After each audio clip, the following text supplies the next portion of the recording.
Please enter an address to continue. এরকমই একটা problem আপনিও ফেস করতে পারেন। সেই আলোকেই আমাদের এই ভিডিওটি করা। এটা বিভিন্ন কারণে হতে পারে। স্পেসিফিক কিছু কারণ থাকে, সেগুলোতে সলভ যদি না হয়, আমরা ভিন্ন ভিন্ন ওয়েতে ট্রাই করব এবং ট্রাই করা শিখবো যে আমরা কিভাবে এগুলো আমরা সলভ করতে পারি নিজেরাই খুঁজে খুঁজে। ওকে, আসসালামু আলাইকুম রহমতুল্লাহ। শিক্ষা.com পক্ষ থেকে আপনাদেরকে স্বাগতম। আপনাদের সাথে আমি এস এম গাজী হাশেম আছি। যে আমাদের এখানে আমরা দেখতে পাচ্ছি চেক আউটের ভিতরে ইনফরমেশন দেওয়ার পরেও ও ও বলতেছে কি place enter an address, address দিতে বলতেছে, তাই না? ওকে, আমি এখানে কি দিয়েছি, এখানে ক্যাশ অন আমি সিলেক্ট করেছি, তারপর অর্ডার করেছি, তারপর আমাকে ইরোটা দেখাচ্ছে। এই জন্য আমরা কি করব, আমাদের অ্যাডমিন প্যানেল লগ ইন করবো। লগ ইন করে নিয়েছি, এটা আমাদের এক স্টুডেন্টের অ্যাকাউন্ট, সেই প্রবলেম ফেস করতেছে। এজন্য আমরা এটা, যেহেতু এটা নতুন একটা প্রবলেম, সেই ক্ষেত্রে আমরা একটা ভিডিও করে রাখি, সেটা ভালো হবে। ওকে, প্রথমে আমরা চলে আসি এখানে। এই কাট ফলোটা কোথায়, কাট ফলো ফানেলে আসি আমি। যেটা হচ্ছে ফানেলের ভিতরে চেকআউটটা তৈরি করেছে, ফানেল।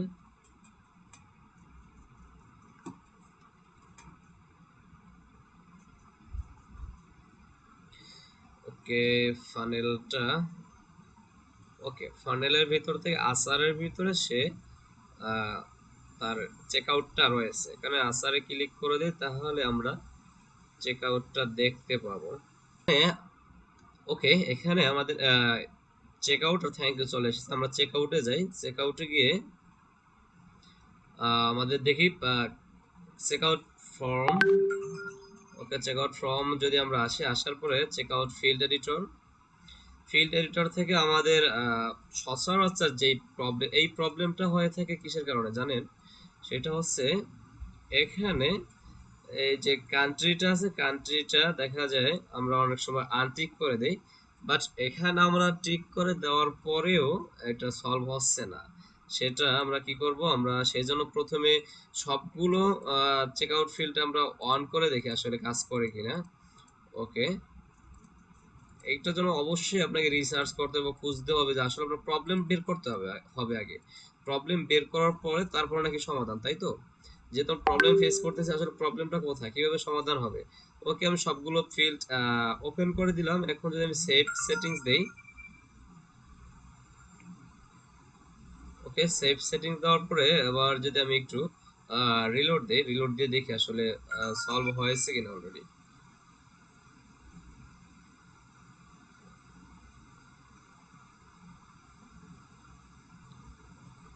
ওকে, দেখি এখানে নাম, লাস্ট নাম, তারপরে কি বলতেছে আপনার ঠিকানা। এখানে আমি এগুলো দিয়ে দিলাম, একটা দিয়ে দিলেই তো হয়। ওকে, ডিস্ট্রিক্ট দিয়ে দিলাম, postal code, email address, mobile number, সব ইনফরমেশন আমি এবার দিয়ে দিলাম। ওকে, দেখি এবার অর্ডারটা নেয় কিনা। ওকে, অর্ডার, নাকি এবারও প্রবলেম ফেস করতে হয়। হ্যাঁ, এবার আমাদের অর্ডারটা নিয়ে নেবে। ওকে, আমাদের অর্ডার হয়তো অলরেডি নিয়ে নিয়েছে। ওকে, অর্ডার আমাদের নিয়ে নিচ্ছে। আমরা যদি দেখি চেক করে এখান থেকে, যদি থ্যাংক ইউ পেজটা আসে না, হয়তো উনি থ্যাংক ইউ পেজটা এখানে ডিজাইন করার জন্য আসে নাই। ওকে, এখানে যদি আমরা দেখি অর্ডারটা, আমরা আর একটা ট্যাবে ওপেন করি, কমার্স থেকে অর্ডার, অর্ডার। ওকে, ওকে, এই যে আমরা 26 সেকেন্ড আগে অর্ডারটা করেছি অলরেডি, অর্ডারটা প্রসেসিং আছে, দেখতে পাচ্ছেন? এই যে ওকে, এই যে অর্ডারটা প্রসেসিং আছে। তার মানে আমাদের প্রবলেমটা হচ্ছে চেকআউট ফিল্ডের ভিতরে প্রবলেম। আসলে কোনটার কারণে আমাদের প্রবলেমটা হচ্ছে সেটা আমাদেরকে ফাইন্ড করতে হবে, তারপরে সলভ করতে হবে। তো আমরা প্রবলেমটা বের করে ফেলেছি, যেহেতু আমার প্রবলেমটা চেকআউটের ভিতরেই আছে, এর বাইরে কোনো প্রবলেম নেই। ওকে, আমরা চেকআউট থেকে এখানে, ওকে, দেখি চেকআউট, চেকআউট থেকে আমরা কি করব, ফিল্ডে যাই। ওকে, ফিল্ড এডিটর, এখান থেকে আমরা লাস্ট নেম রাখবো না, কোম্পানি নেমও রাখবো না। ওকে, কান্ট্রি রিজিয়ন এটা থাকবে, বিলিং অ্যাড্রেস এটা তো আমরা অ্যাড্রেস নেওয়ার জন্য করেছি, এটা থাকবে। ওকে, থানার নাম থাকবে, জেলার নাম, দেখি এটা আনটিক, আনটিক মোবাইল নাম্বার থাকবে। দেখি এবার সেভ চেঞ্জ দিয়ে দেখি এবার কি কোন পজিশনে আছে আমাদের চেকআউটটা। ওকে, আবার একটু রিলোড দেই। ওকে, না এখানে আসছে যদিও থ্যাংক ইউ পেজটা রিলোড দেওয়ার পরে আসছে। ওকে,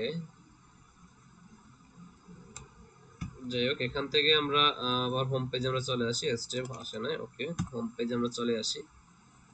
হোম পেজে চলে আসলাম, আসার পরে আমরা আবার দেখি রিলোড দেওয়ার পরে নাম, ডিস্ট্রিক্ট, আমরা ডিস্ট্রিক্টটাকে রাখতে চাচ্ছি না, ডিস্ট্রিক্টটাকেও আমরা হাইড করে দিই। ওকে, ডিস্ট্রিক্টটা আমরা হাইড করব। অ্যাড্রেস, জেলা, ওকে এটা আমরা হাইড করে দিলাম। দেন আমরা সেভ চেঞ্জ দিয়ে দেখি, সেভ সেটিংস। ওকে, ওকে আমরা এখান থেকে আবার রিলোড দেই। রিলোড দেওয়ার পর আপনার কি আসছে, নাম, কান্ট্রি, এগুলো আসছে তাই না? দেখি এবার আমার অর্ডার নাই কিনা, তারপরে সাজানো যাবে এখানে পরে। ওকে, ইনফরমেশন গুলো দিয়ে দিলাম, দেখি এবার অর্ডার নাই কিনা। অর্ডার, এবার অর্ডার নিয়ে নেবে। ওকে থ্যাংক ইউ, অর্ডার নিয়ে নিছে। এখন আমাদের মূল সমস্যা কিন্তু ওটাই ছিল, যেটা আমরা প্রথমে বলেছিলাম যে এই কারণে হতে পারে সমস্যা, কারণ ওটাই ছিল। তারপর একটু ও আমাকে শুধু শুধু ঘুরাইলো যে এদিক সেদিক করাতে বললো। তারপরও দেখা যায় ওর ফার্স্ট টাইম তো ওরে টিকমার্ক করে দেওয়ার পরেও কিন্তু ও নিচ্ছিল না। তারপরেও কিন্তু যখন আমরা সবগুলো টিকমার্ক করে দিলাম আবার আনটিক করলাম তারপরে কিন্তু ও নিল।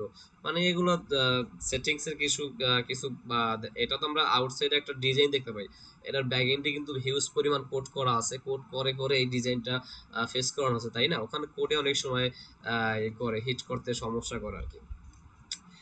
যাই হোক, ব্লিঙ্ক কান্ট্রি এটাকে আমরা ওকে ফার্স্ট নাম, তারপরে যে ঠিকানা, তারপরে ওকে আমরা এটা দেখি বিলিং কান্ট্রিটারে এনেবল থেকে আমরা ডিসেবল করে দেই এবং রিকোয়ার ঠিকই থাকে, দেখবি এবার আমাদের অর্ডারটা নেয় কি না, নাকি ওটা আমাদের এনেবল করাই লাগবে।